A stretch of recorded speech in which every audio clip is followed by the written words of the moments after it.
God chose you. Don't think of it as a scarlet letter.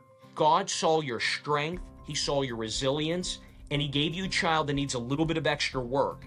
Hey, it's Julie. Welcome to Uncomfy. A lot of us are struggling right now with how to stay open to others when we seem to be living in different realities. I feel like I'm always walking on eggshells with people, afraid to say the wrong thing, not sure where the conversation's going to go. But look, I also don't want to give up on connecting. So this is a podcast about staying with the moments we usually want to escape, the awkward ones, the tense ones, the ones that can actually teach us something. So let's get uncomfy. I sat back and I fought depression, anger, frustration, angst. But the second half of the drive, I said, you know what? I said, I'm a fighter, and my son will be the exception to the rule, and I'm going to make him the best version of himself he could be.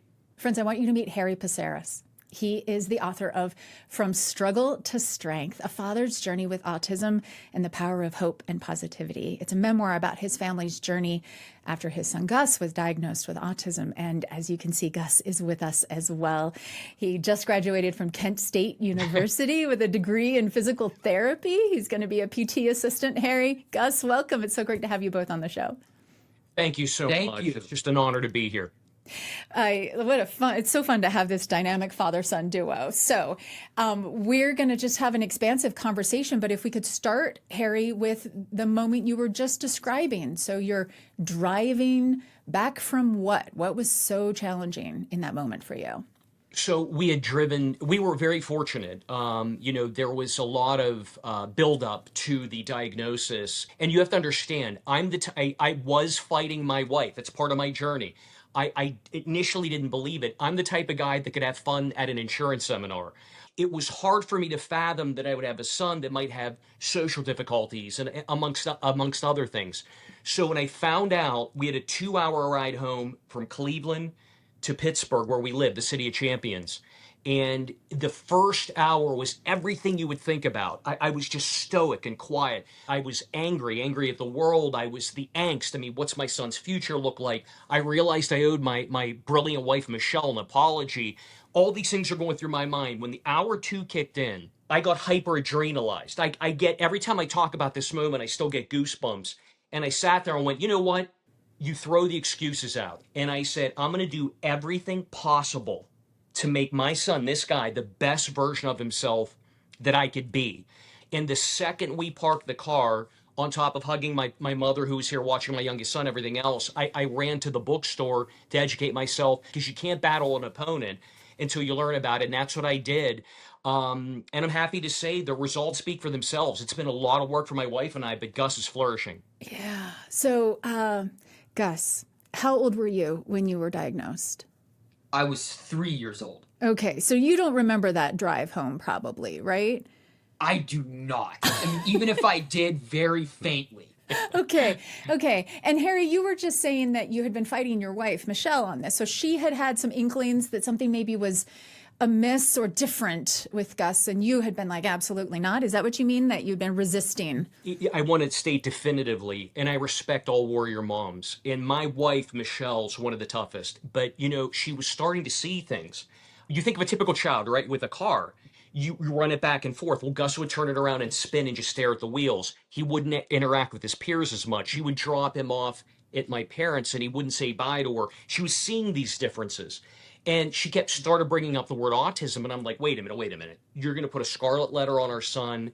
Why do you want to do this? I don't see it. And I didn't believe it until my wife went to a preschool birthday party. All the other children were centered around the cake, centered around the presents. You can imagine. Well, there was a big fan. And a lot of children on the spectrum, including Gus, they would look at hinges, look at fans, anything spinning, and they would lose their world. They'd be stuck in that world. Well, he was in the corner stimming with his fingers and bongo drumming and just staring at the fan. She couldn't pull him away. The preschool teacher grabbed her and said, I love you and I love Harry, but I think he's on the spectrum. And my wife, who's very tough, came home broken, devastated. And that's when I realized, I think she's onto something. I probably owe her an apology. And that had to come after the diagnosis because we were lucky. We were able to get in fairly quickly for the diagnosis. So my wife is a true warrior mom, and she's an amazing hero in this story. And to this day, right, she's an incredible mother. She really is. I'm sure that's really gratifying for her to hear. So, Gus, do you remember the first time you started to become aware that things were different, that you were different? I mean, I think when I was younger, like I was going through a lot of, therapies, and I was going to different clinics. Like I think that's kind of when I started to pick up on it. Because you'd already been diagnosed and you're like, why do I have to go to these? It was like you were constantly going to stuff. Okay. Exactly. How did you feel about that? Do you remember feeling like this is something I got to fight, or that this is something that's like, I don't know. How did you feel about the autism when you realized that that was a part of you? I mean, at first it was a little, I guess, overwhelming, but I think as like a couple years passed and time went on, I realized like, oh, this is getting easier. Oh. It was part of him. I think he understood it was part of him. The things that the therapies then, I mean, did it feel to you like what you were learning was actually helping you to kind of function more effectively in the world? Okay. Yes. Yeah. And as he started to mature, and I hope newly diagnosed parents understand this. I didn't sit there and outright tell him at the time. He was on the spectrum. But he did start looking at me going, well, why are all my other friends at ball games? And it did come a point where you have to have that discussion. And I think the beauty of Gus is that he's accepted it and understands it's just simply part of who he is. I mean, really, he doesn't function any differently. He just has a different processor in his brain. Yeah. I say all the time, we're all PCs and he's an Apple. Yeah. He's the creative one that we all really want when it comes down to it. Right.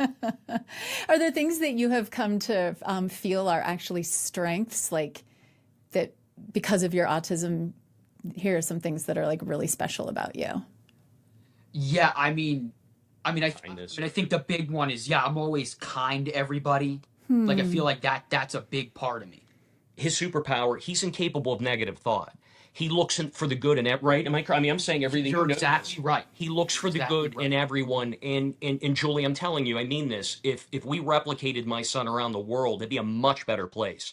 And particularly with all the hostility you see now, if we just copied this guy, the world would be a better place. Mm-hmm. Harry, you said that at first you were devastated. You're like, how could this be? Because, how can my son not be the most like socially competent person in the world? Because that's the way I am. Like I rule the room when I walk in. So there was some grieving there, obviously. But then very quickly you sort of turned it toward determined. Like this is not going to hold him back. And we're going to find a way to make sure he succeeds and is the best person he can possibly be. Right? Am I summarizing that correctly? Oh, no, 100%. And one thing I'll tell you, and I want any newly diagnosed parents to listen to this. The one thing my wife and I said is, whatever modality it takes, we're going to find it and it's going to help him. So we searched and we ran into some shysters. We ran into some modalities that didn't work, but we never gave up. And I also talk about in my book, at one point, the teachers came to us and went, you almost like normalized him. Like we don't feel like we're not seeing him now in that spectrum of autism.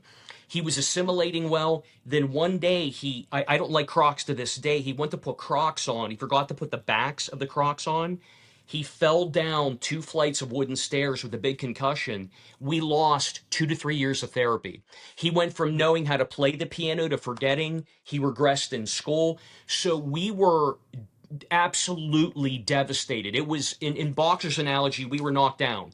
But what my martial arts background and everything, what you learn is you never give up. So I look, my wife and I agreed, we have been punched in the gut, but we have one sole goal, to make this guy as independent and successful as possible. So we had to start grinding again and go back into it.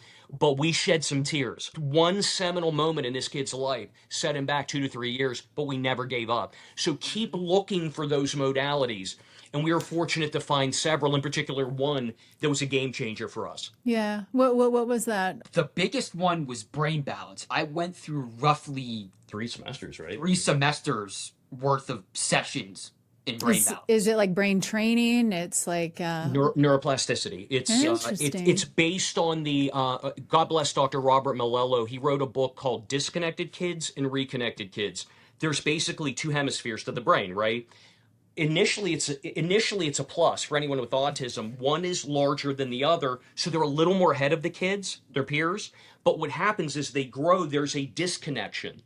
So what brain balance does, it's neuroplasticity, it's rewiring of the brain. You focus on the hemisphere that's smaller and you grow it. So what happens is it reconnects. Thus the name of the book, Reconnected Kids. His taste buds started activating, and the teachers are messaging us like everything changed, going, "Hey, what did you do?" Because we've seen such improvement. If it wasn't for the works of Dr. Malello and Brain Balance, now keep in mind he's done hours of therapy too, but we would not have gone. He probably wouldn't have gotten into college or anything like that. It was amazing. So was it, just describe for me a little bit, Gus, like, would you go for hours a day? Was it like some sort of occupational therapy intervention? Did you have to do like worksheets, or what was it?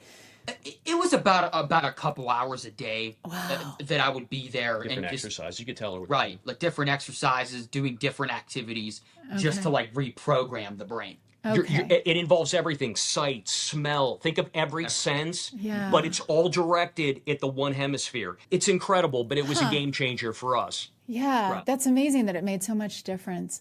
Did you ever worry, though, that maybe you were working him too hard? He has to go to all these classes and workshops, and his friends are out playing outside, you know? You know, you're the first person out of 50 interviews to ask me that, and it's a brilliant question. And we were always cognizant of that. And I will tell you that we mentioned brain balance. My wife and Gus drove over 8,000 miles going to the center of Pittsburgh in 3 semesters. So what we always tried to do was the second the therapist left the house, because we had a subway station here, or the second he came back, he was outside. We would make sure he got out, make sure he got fresh air. I mean, you have to have that balance, or you will. There is something called autistic burnout, but we are always cognizant. We didn't want to drive him into the ground, because then you're regressing more than anything. So we tried to keep that balance as best as possible.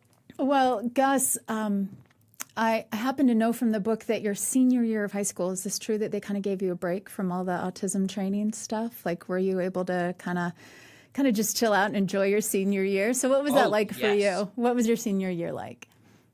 It was just, I felt like it was very laid back. I also actually spent a lot of time with my friends throughout the big portion of senior year too, which I thought was excellent. What were the things that you ended up kind of gravitating towards? Like, did you do certain athletics, or were there arts, or? I mean, I did physical conditioning. I mean, like throughout high school a lot, and I always enjoyed doing that. You know, staying fit all the time. And then you go to college. So tell me about, I mean, Harry, you said that there was a period of time where you were worried, like you were intent on trying to make sure he could be the best he could be, but I mean, you didn't know if college was going to be a thing for him, right? So what was that like when he got into Kent State? Oh boy, I'll never forget the day. I think we were more excited than him when the letter That's came always through. the case, right? We were jumping, and I tell you, but this leads. You mentioned something. I want to make sure to make this point too. I got a little tired of hearing what he couldn't do, and I will tell any parents now. Please keep in mind, Julie. I do a lot of public speaking, fundraising, things like that. So people come up every so often and go, well, my son or daughter is level 2 or 3, where Gus is level 1, more mild.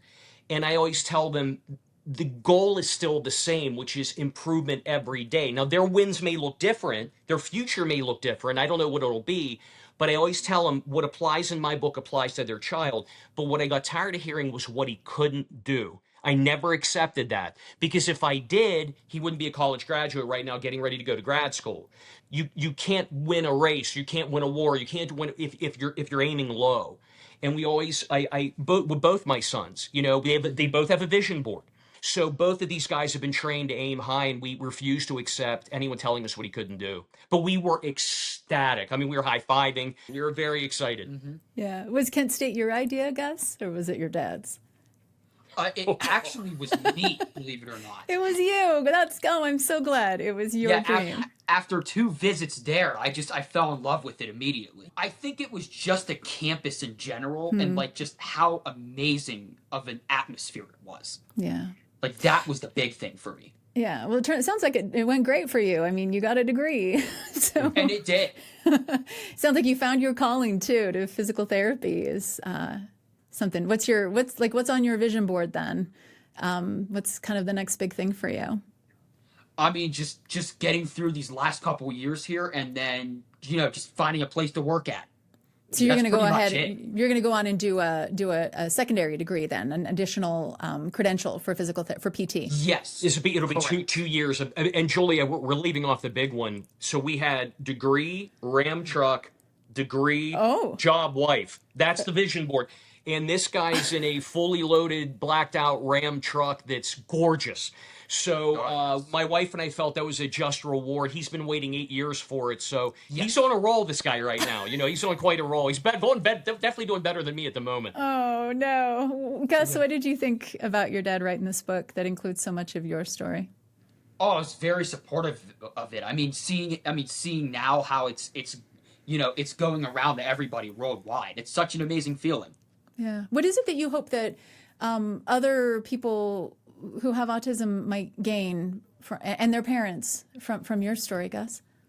I mean, look, hey, I'll say at the start, it's not easy, but with countless therapies and doing all of that, you can become the best version of yourself. Harry, is there something that you've learned that, I mean, I guess as you step out now and to try to be like an advocate and an inspiration, right, to other people, has there been like an uncomfortable realization that you've had about sort of what's required in that process? Well, really what's happening right now, Julie, is my book is a motivational book, but it does call out fathers that are not on board. So to make a long story short, the reason this book came about, 2014, I'm delivering a keynote speech for the Autism Notebook here in Pittsburgh, and I had about a dozen mothers come up. If you can imagine this, getting off the stage, physically grab me and go, "We need your help. Our husbands are not where you're at." The same thing happened 2 years ago when I gave the keynote speech for the Autism Caring Center's Mother's Day conference. So I said to my wife, I need to write this. But what I found was there's two types of fathers. One is the machismo, belligerent dad. Like, no way could I have fathered a child that might have these issues. And I hate to say that, but that's kind of my mindset right before we found out. Then you have the stoic father that men want to fix things. You fall on a bike, you throw on a Band-Aid, and you go from there. You can't fix autism. It's a weighty diagnosis. So what I have found is, I am dealing with some fathers. My goal is to convert all of them, right? So I have had to have some really uncomfortable moments with those fathers, calling them out. And what I remind all of them, and I hope every parent that's listening as a child on the spectrum remembers this, give them a paradigm shift in thinking. God chose you. Don't think of it as a scarlet letter. First of all, getting the diagnosis is basically an avenue for improvement, right? You open things up. But God saw your strength, He saw your resilience, and He gave you a child that needs a little bit of extra work. So they should be pleased and honored as opposed to angry. And I think having those open conversations, I've had to have a little bit more of those than what I expected. So it's obviously, if you can't tell, I'm pretty type A energetic, but that is my rocket fuel. In Greek we say philotimo, and it's something we live by. And it's there's really no true definition, but it's good for the sake of doing good and asking nothing in return. So, Gus and I, this is our philotimo to the world. We want to really reach out and help as many people as possible. And it's fueled both of us. It's been exciting. Mm-hmm. Well, listen, Gus, thank you so much for joining us today and for encouraging your dad to go ahead and tell your story to the world. Oh yeah, high five. That's just that's exactly right. Harry, it's been great talking with you as well. Thanks so much for your time, Julie. Today. It's been an honor. Thank you so much. We appreciate everything. Yeah, thank you. Harry Psaros' book is called From Struggle to Strength, A Father's Journey with Autism and the Power of Hope and Positivity. We've got some links in the show notes. And thank you for getting uncomfy with us today. I'd love to hear your thoughts on Harry and Gus's story, and maybe also on something that's been challenging for you to accept or tackle in your own life and how you went about that. Email uncomfy@byu.edu or connect with us on social media to continue the conversation. We are at uncomfy.podcast. Uncomfy is a BYU Radio podcast. Samuel Benson produces it, and the team includes Maggie Mathis and Abby Karras. Our theme music was composed by Kelsey Ney. I'm Julie Rose. Can't wait to get uncomfy with you again next week. Hey friends, it's Julie. I want to recommend a show your whole family can enjoy together. It's called The Appleseed from BYU Radio. It's a storytelling podcast where you'll find everything from tales about talking critters to heartwarming real life moments. These are award-winning storytellers from all over the world who come to the Appleseed stage, and they share experiences about gut feelings that paid off, small acts of kindness, even the occasional mishap like dyeing your eyebrows the wrong color.